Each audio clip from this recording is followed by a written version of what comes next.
13 अप्रैल 2023 सुबह के 7 बजे साउथ कोरिया के रडार ने येलो सी में चाइना की एक कमर्शियल शिप को डिटेक्ट किया जो अपने रूटीन के मुताबिक फुजियान जा रही थी। लेकिन फिर कुछ ही घंटों बाद इसी शिप को यहाँ से 700 किलोमीटर दूर ईस्ट चाइना सी में डिटेक्ट किया गया। इस शिप का कार्गो कमर्शियल कंटेनर्स नहीं बल्कि कई 100 चाइनीज फौजी, हेलीकॉप्टर्स, मिसाइल्स और टैंक्स थे। अब यहाँ पर दो सवाल जहन में आते हैं। पहला ये कि सिर्फ चंद घंटों में एक शिप ने इतना लंबा सफर कैसे किया, और दूसरा चाइनीज नेवी वॉरशिप के बजाय एक कमर्शियल समुद्री जहाज पर मिलिट्री का सामान क्यों था। इन सवालों का जवाब ये है कि बज़ाहिर नॉर्मल सी दिखने वाली ये शिप असल में ताइवान के खिलाफ चाइना का सबसे खतरनाक और सीक्रेट वेपन है। ये शिप टेक्नोलॉजी और स्ट्रेटेजिक प्लानिंग का एक शाहकार है। इन शिप्स को रोल ऑन रोल ऑफ या शॉर्ट फॉर्म में रो शिप्स कहा जाता है। ये शिप्स पहली दफा वर्ल्ड वॉर 2 में बनाई गई थी जब जर्मन आर्मी ने फ्रांस को घेरे में ले लिया था और 4 लाख एलाइड फौजियों को इन्हीं शिप्स के जरिए बचाया गया था। इन शिप्स को रोल ऑन रोल ऑफ इसलिए कहा जाता है कि इनमें बहुत से रैम्प्स होते हैं जिसके जरिए बहुत ही तेजी से बहुत से मिलिट्री ट्रक्स और टैंक्स शिप के अंदर लोड हो सकते हैं और उन्हें कहीं भी उतारा जा सकता है। बहुत से कंट्रीज की नेवीज में रो शिप्स जरूर होती है, मगर किसी भी कंट्री की रो शिप की इतनी स्पीड और कैपेसिटी नहीं जितनी चाइनीज रो शिप की है। इसे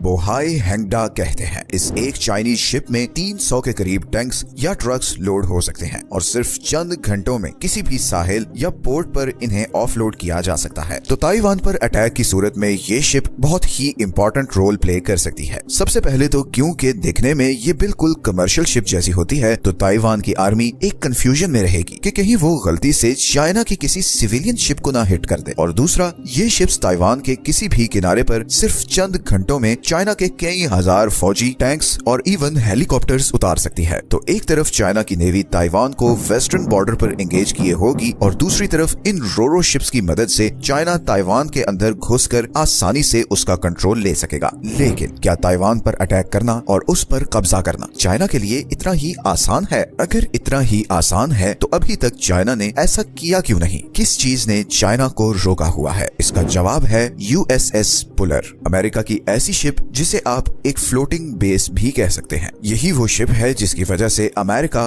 पूरे पैसिफिक ओशन पर अपना कंट्रोल रखता है। USS पुलर को बनाया ही इसलिए गया था कि इसके जरिए अमेरिका पैसिफिक ओशन को कंट्रोल कर सके, बिकॉज अमेरिका को सबसे ज्यादा खतरा अगर किसी साइड से है तो वो पैसिफिक ओशन है, क्योंकि उसके 3 बड़े दुश्मन चाइना, नॉर्थ कोरिया और रशिया पैसिफिक ओशन के उस पार हैं। हमने रिसेंटली अमेरिका की ज्योग्राफी पर एक वीडियो बनाई थी और उसमें बताया था कि कैसे दुनिया से इतना दूर होना अमेरिका के लिए इतना बेनिफिशियल रहा है। अमेरिका शुरू से जानता था कि अगर उसने वर्ल्ड पावर बनना है तो उसे पैसिफिक ओशन कंट्रोल करना होगा, फिर ही वो किसी भी एक्सटर्नल अटैक से सेफ होगा। अब पैसिफिक ओशन बहुत बड़ा है और उसे कंट्रोल करने के लिए अमेरिका को समुद्र में बहुत सी बेसेस चाहिए जहां वो अपने फौजी, टैंक्स, मिसाइल सिस्टम्स और दूसरे मिलिट्री इक्विपमेंट्स लगा सके। एक वॉर के लिए जितना भी सामान चाहिए होता है उसे मिलिट्री लैंग्वेज में लॉजिस्टिक्स कहते हैं। लॉजिस्टिक्स ही किसी भी वॉर में हाउ और व्हेन डिफाइन करते हैं। मिलिट्री ऑपरेशन जितना बड़ा और दूर होगा उतने ही ज्यादा लॉजिस्टिक्स चाहिए होंगे। कोल्ड वॉर में जब यूएस सोवियत टेंशन पीक पर थी तब अमेरिका ने किसी भी सोवियत अटैक से बचने के लिए यूरोप में इटली से लेकर जर्मनी तक इंटरकनेक्टेड बेसेस बनाए ताकि अगर सोवियत यूनियन की तरफ से अटैक हो तो अमेरिकन मिलिट्री इन लॉजिस्टिक्स के जरिए यूरोपियन आर्मी के साथ मिलकर सोवियत को पीछे धकेल सके। कोल्ड वॉर के बाद वेस्टर्न साइड पर पैसिफिक ओशन ने यूरोप की जगह ले ली है। चाइना, नॉर्थ कोरिया और रशियन इन्फ्लुएंस को रोकने के लिए अमेरिका ने इधर जापान, साउथ कोरिया और फिलीपींस में मिलिट्री बेसेस बनाई हुई हैं। फिर इधर ग्वाम और हवाई में भी अमेरिका की मिलिट्री बेसेस हैं। लेकिन इन सब बेसेस के बीच बहुत डिस्टेंस है क्योंकि पैसिफिक ओशन बहुत बड़ा है और इस डिस्टेंस की वजह से अमेरिका के लिए ताइवान या साउथ कोरिया तक लॉजिस्टिक सपोर्ट पहुंचाना बहुत मुश्किल है। इसी का तोड़ करने के लिए ये शिप्स बनाई गई जिन्हें ESB मतलब एक्सपेडिशनरी सी बेसिस या फ्लोटिंग बेसिस भी कहा जाता है। ESB कितनी पावरफुल और बड़ी होती हैं इसका अंदाजा इससे लगाएं कि एक एयरक्राफ्ट कैरियर को अगर समुद्री एयरबेस कहा जाता है तो ESB को पोर्ट विद इन अ सी कहा जा सकता है। यहाँ से सिर्फ मिलिट्री हेलीकॉप्टर्स ही नहीं बल्कि मिसाइल्स और इवन छोटे ड्रोन्स भी उड़ाए जा सकते हैं। इसके अलावा इसके मेन डेक के नीचे एक फुटबॉल स्टेडियम जितना गैराज होता है जहाँ पर कई 100 state of the art ships होती हैं जिन्हें किसी भी वक्त जरूरत पड़ने पर समंदर में उतारा जा सकता है। दूसरा, इन ESB की स्टोरेज इतनी बड़ी है कि एक ESB में 11 मिलियन गैलन्स का कार्गो आ सकता है। मतलब इस शिप के जरिए अमेरिका पैसिफिक ओशन में मौजूद मौजूद अपनी डिफरेंट बेसिस तक लॉजिस्टिक्स पहुंचा सकता है। सिर्फ यही नहीं बल्कि ये शिप्स पैसिफिक ओशन में अमेरिका की सेंट्रल कमांड एंड कंट्रोल का काम भी देती हैं। जबरदस्त एविएशन सिस्टम इंस्टॉल्ड होने की वजह से सारे अमेरिकन मिलिट्री कम्युनिकेशन और स्ट्रेटजी इन्हीं ESBs के थ्रू बाकी बेसिस तक पहुंचती हैं। इस वक्त अमेरिका के पास 5 ESBs हैं और कुछ ऑनलाइन सोर्सेज के मुताबिक 4 ESBs पैसिफिक ओशन के इस हिस्से में हर वक्त मौजूद होती हैं ताकि वो ईस्टर्न एशिया में अपनी बेसिस और अपने दुश्मनों पर कड़ी नजर रख सकें। और इसीलिए चाइना के लिए ताइवान पर स्ट्रेट अवे अटैक करना और उस पर कब्जा करना इतना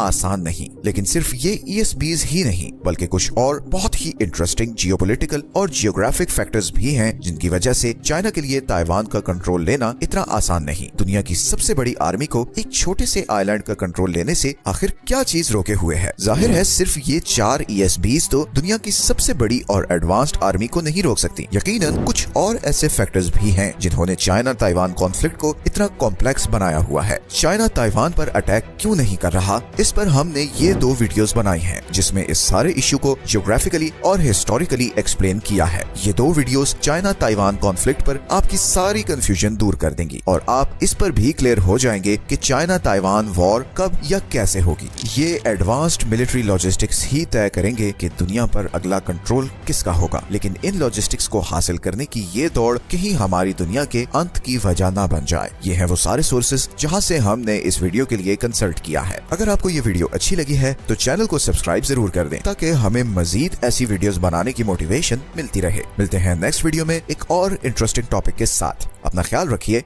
अल्लाह हाफिज।